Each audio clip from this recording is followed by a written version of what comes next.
Good morning all of you. This video is also continuation of my previously taught video first and 2. In this video we will complete our remaining topics of part 2. So let's just see what are the thing we are going to study in this video. That is indicators. Some of the introduction part I gave you in previously taught video, which is a part 2 in that video. Now in that today's video we will discuss about indicator, pH and its importance, and question answer related to that. Now let's just start. As we discussed already that indicators are that substance which used to indicate by the change of color, by the change of fragrance, whether the given compound is acidic or basic or neutral. That is known as indicator, that we already discussed in our last lecture video. Now we will discuss in detail what exactly indicators are. See, several types of indicators we are having. Basically we are having natural indicators and artificial indicators. Just see, natural indicators and artificial indicators. Now what are the natural indicators? Natural indicators are those indicators which we are seeing or which we are using in our day-to-day life, and it immediately changes its colors whenever it comes in contact with acid or bases. So what are they? So natural indicators are litmus, that is extracted from lichen. I already told you that litmus is a one type of a solution which is extracted from lichens. Lichens are the connective link between fungus and algae. The original color of the litmus solution is purple. Whenever it comes in contact with any acid solution or any basic solution, immediately in laboratory it is used to make red solution and blue solution. Blue solution for acids and red solution for bases. So red litmus solution turns blue when it comes in contact with bases, and blue litmus solution turns red whenever it comes in contact with acid. Similarly, likewise, this many other natural indicators are also there, like onion, vanilla essence. They are known as a natural indicator. Turmeric, like for example turmeric only. Whenever turmeric come in contact with our detergent or any soap, immediately the color turns into yellow to orange. Why is it so? Because the nature of the detergent is basic in nature. So whenever turmeric comes in contact, turmeric is a natural substance, so it contain acid. So whenever it react, immediately it color get changed. So turmeric is also used as a natural indicator. Your red cabbage is used as a natural indicator because whenever it dipped in you can say that acidic solution, its color get change.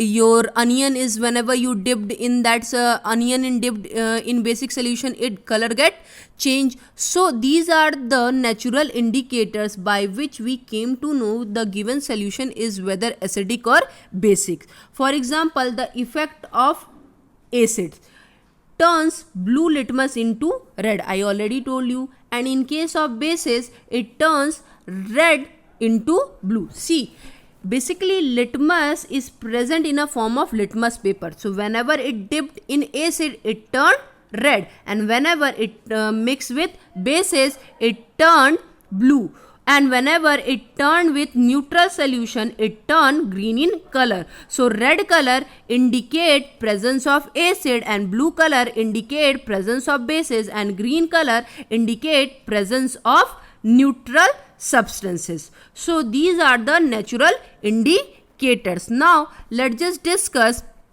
We have some olfactory indicators also.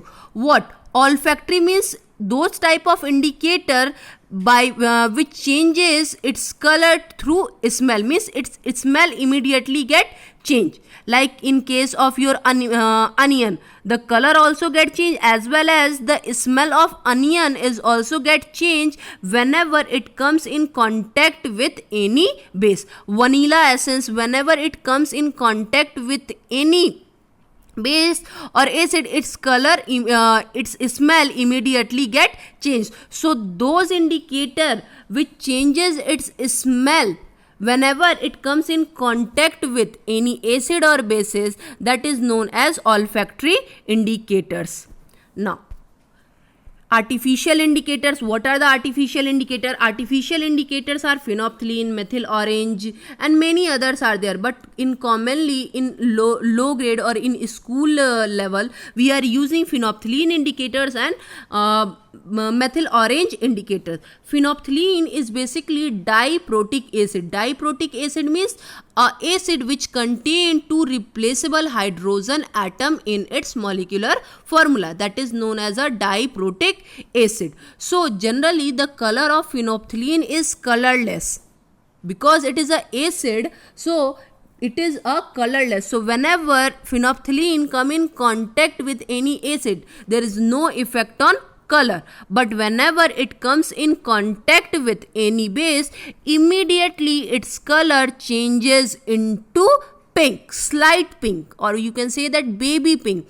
And whenever phenolphthalein come in contact with any salt, it immediately color changes into red. So in acidic solution, the color of phenolphthalein is colorless. In basic solution, the color of phenolphthalein is slight pink. In neutral solution, the color of phenolphthalein is red. Similarly, methyl orange also, the original color of methyl orange is orange. So whenever it comes in contact with acid, so its color changes into orange to red. And whenever it comes in contact with bases, then it changes into orange to yellow. So these are the artificial indicator. Two type of indicator I already told you, natural indicators and artificial indicators, and olfactory indicators. Third type is the olfactory indicators. Natural indicators which we are using, which changes its color whenever it comes in contact with any acid or base, like turmeric, red rose, red cabbage. These are the litmus. They are the natural indicators. Olfactory indicators are those indicators which changes its smell whenever it comes in contact with any acid or bases, like vanilla essence, onion. Immediately whenever onion comes in contact with any base, it changes its smell. Similarly, vanilla also. Now, third type is the artificial indicators, mean those indicators which we are preparing in laboratory, that is known as artificial indicators, like phenolphthalein, methyl orange. Now let's just see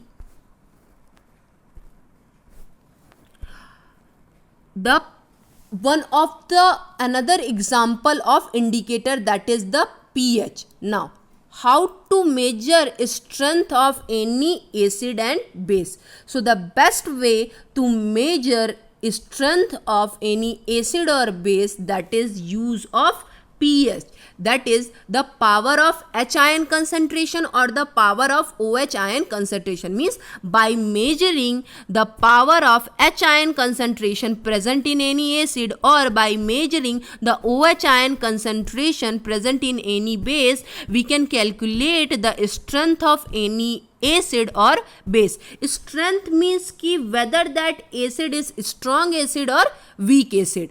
That already we know that strong acid completely dissociate in aqueous solution and weak acid partially dissociate in aqueous solution. So let's just discuss pH in detail. Ki what exactly pH is?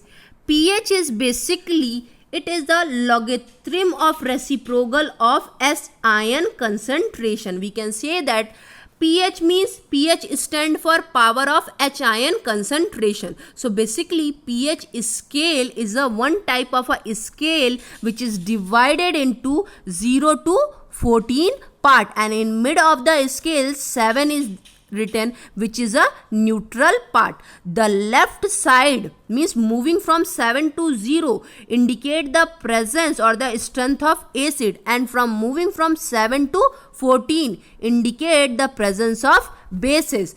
Different numeric values are written on that scale. So how to calculate the strength? Basically, pH is the logarithm of reciprocal of H ion concentration, means pH is equals to log of, this is the concentration of H ion concentration, means this is H ion concentration. pH, look at here the correct one, pH is equals to log 1 upon H ion concentration. This bracket indicate the concentration or the molarity, means in aqueous solution how much amount of any H ion is present or OH ion is present, that is known as represented by this bracket. Nowadays we used to see that it is written like this, means the concentration in place of H ion concentration we used to represent the concentration of hydronium ion, means how much hydronium ion is get formed. On that basis we calculate the whether given acid is a strong acid or weak acid. Now let's just see the formula of pH or pOH by which we can calculate the strength of any acid or any base in order to see the numeric values.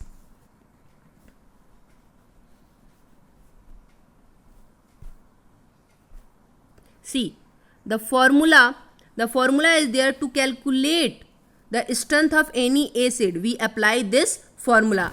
I told you that pH is a logarithm of reciprocal of H ion concentration. So reciprocal na, so when we put pH is equals to log 1 upon H ion concentration, and when we bring this H ion on upside, then it become pH equals to minus log H ion concentration.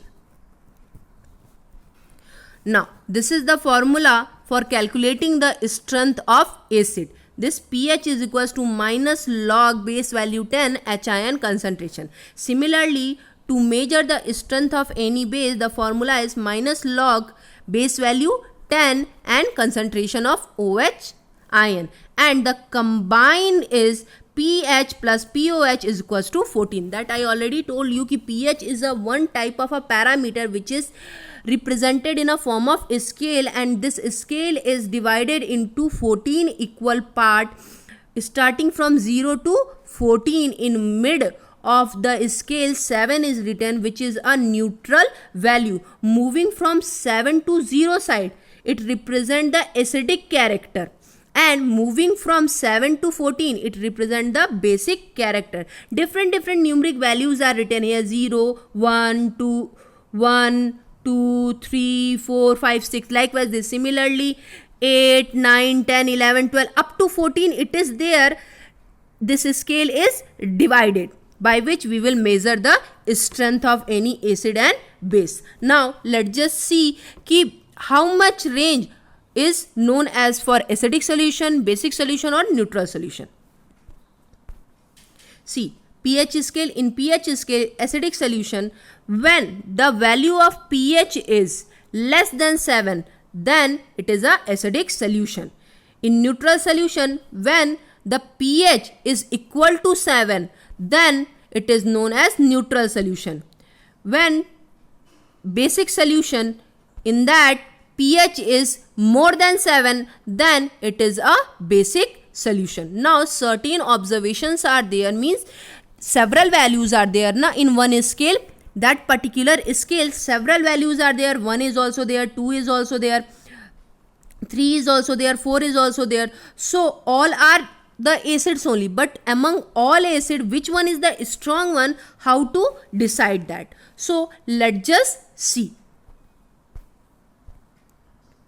See, this is a, if this is a scale and here it is written 1, here it is written 2, here it is written 3, here it is written 4, and here it is written suppose 5. And similarly here it is written 14, and here it is written 13, and here it is written 11. So, and two acids are given like HCl and H2SO4. And it is said that ki calculate which one is the strongest acid. Then what you will do? You will calculate the pH of pH of hydrochloric acid and pH of sulfuric acid. Suppose whatever the acids are getting a lower value of pH, suppose like HCl get 1 and H2SO4 get 2. So pH value of hydrochloric acid is coming 1. It means that HCl, the strength of HCl is strong, and HCl is considered as strongest acid. Similarly, the value of H2SO4 is coming to, means it is a weaker than the hydrochloric acid. Now, similarly in case of bases also, suppose two bases are there, NaOH and NH4OH. The value of pH value of NaOH is 14 and the pH value of NH4OH is coming suppose 10 or whatever, 11, whatever. So as the higher value, in case of acid, lower pH value of acids are considered as strongest acid, and in case of bases, higher pH value of bases are considered as stronger base. So NaOH is getting 14 and NH4OH is getting 10. So NaOH is considered as strongest base and NH4OH is considered as weak base. So by this we can calculate the strength of any acid and any base. So lower value of acids are considered as strongest acid and higher value of acids are considered as weaker acid. Similarly, higher value of bases are considered as stronger base and lower value of bases are considered as weaker base. Now let's just see the pH range.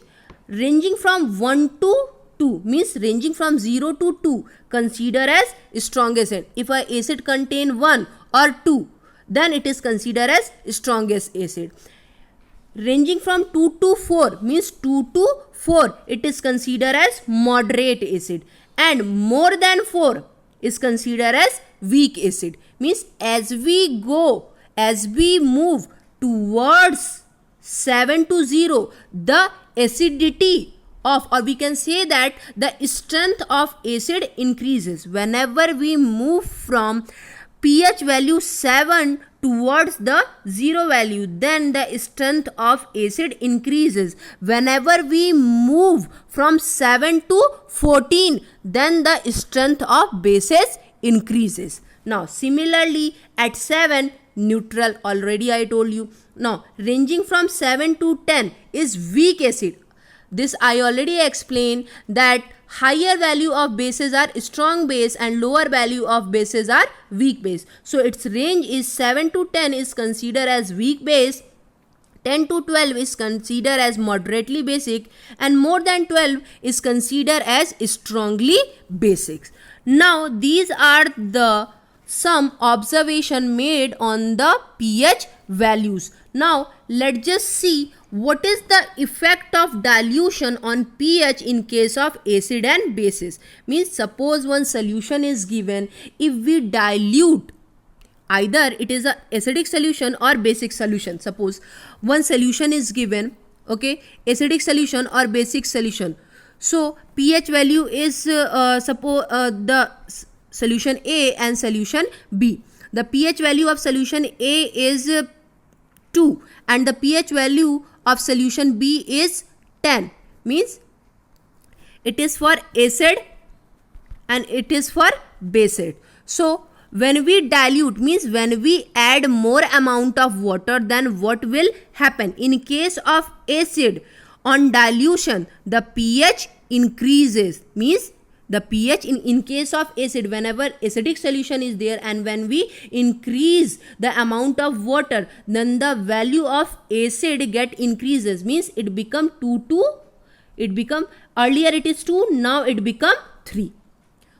On addition of water, the value get changes from 2 to 3. But in case of bases, the value get decreases. The value get decreases. Means earlier if it is having 10, you diluted, then its value become 7. So in case of acid, when you increase the dilution, increase the amount of water in any acidic solution, then the pH increases, and whenever in basic solution you increase the amount of water, then now we will discuss importance of pH. The importance of pH is present in every field of life. The biological importance is there, agriculture importance is there, in dairy industries it is there, in our digestive system it is also play a very important role. See, now let's just start with biological importance. To maintain the proper functioning of our body, it's very important to maintain the pH of body, which is ranging between 7 to 7.8. Whenever we will not maintain that value, whenever we are unable to maintain that value, then some kind of irritation or uneasiness caused in our body, which affect us. Similarly, in our surrounding also, when we not maintain the pH, then what will happen? It cause in the form of acid rain. The pH value of acid rain is below than 5.6. That's why it affect the aquatic life. Now let's just see the agriculture field, how to balance and how to maintain the pH value and how much value is required in agriculture field.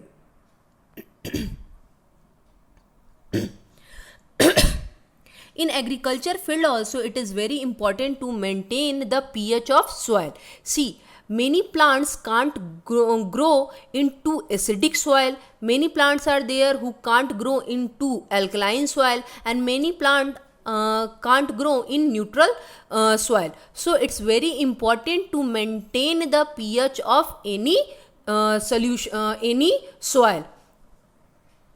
Now let's just see the effect of pH in dairy industry. See, in order to maintain dairy products, it is adjusted, the pH of milk adjusted between 6.6. If the pH is get dropped down from 6.6, so it turn sour. Similarly, pH also affect our tooth enamel. How? Tooth decay start when pH of mouth fall below 5.5. Whenever the pH of our mouth fall 5.5, then the tooth start decay. At that pH, acid react with calcium phosphate of tooth enamel. In our tooth enamel, calcium phosphate is present, which react with acid and cause it corrosion. It start decaying. When we eat some sugary substance, the acid production is stimulated and coat enamel. So it's very important to maintain pH inside our mouth also. Why? Because when we eat too much of sugary substance, then what will happen? It stimulate the regulation of acid, and that acid react with calcium phosphate of tooth enamel, which help in the corrosion of tooth enamel. So it's important to maintain the pH of our mouth. See, the pH of our saliva is to maintain alkaline. That's why we need to clean too often. Now let's just discuss questions and answers. Till now we discussed many topics. So based on those topics only, let's just see some important questions. First question is, what do you mean by neutralization reaction? So neutralization reaction is that type of reaction in which whenever any acid or whenever any base react to acid or bases, so that is known as neutralization reaction. So just write down two example of any acid or any base and show the reaction, and after the reaction salt and water get formed. Second question is that why does a milkman add some small amount of baking soda to fresh milk to shift the pH of fresh milk from 6 to slightly alkaline? He is making so to prevent milk from getting sour, because if the pH of milk get dropped down from 6, so it become sour. That's why to prevent it, milkmen used to mix baking soda in it. Third question is that why does the acid not show acidic behavior in the absence of water? According to the Arrhenius concept, in presence of aqueous solution only, acids show their acidic character or acidic behavior. Rainwater conduct electricity, but distilled water does not conduct electricity. Why? Because in rainwater free ions are present, but in distilled water minerals are absent. That's why distilled water doesn't conduct electricity.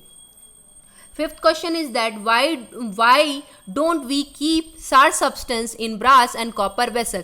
Because brass and copper are metal, and in sour substances acid are present, so acid react with these metals and make it poisonous it is. That's why. Give a few uses of acid and bases. That we already discussed, that acids are used in car batteries, making of detergent and other works also. Similarly, bases are also used in paper industries, glass industries. Likewise this. Seventh is tooth enamel. Tooth enamel is one of the hardest substance in our body. How does it undergo damage due to the eating chocolate and sweets? How do toothpaste prevent this damage? See, in tooth enamel, calcium phosphate is present. So what exactly happen whenever we eat any sweet product? It regulates the production of acid inside our mouth. That acid react with tooth enamel and make it core. To prevent that, we use toothpaste, because in toothpaste baking sodas are present and baking powder is present to neutralizes that acid and to prevent our tooth enamel. Eighth question is that dry acid hydrochloric acid gas does not turn blue litmus red, whereas hydrochloric acid does. Give one reason. The main reason is that in dry hydrochloric gas, aqueous water molecule is not present. That's why it will not show its acidic character. But in hydrochloric acid, water molecules are present. It will form aqueous solution along with water. That's why it will show its acidic character on the basis of Arrhenius concept. So likewise, this many questions are there, many other important questions are there which you have to solve and just practice it all. Now, thank you.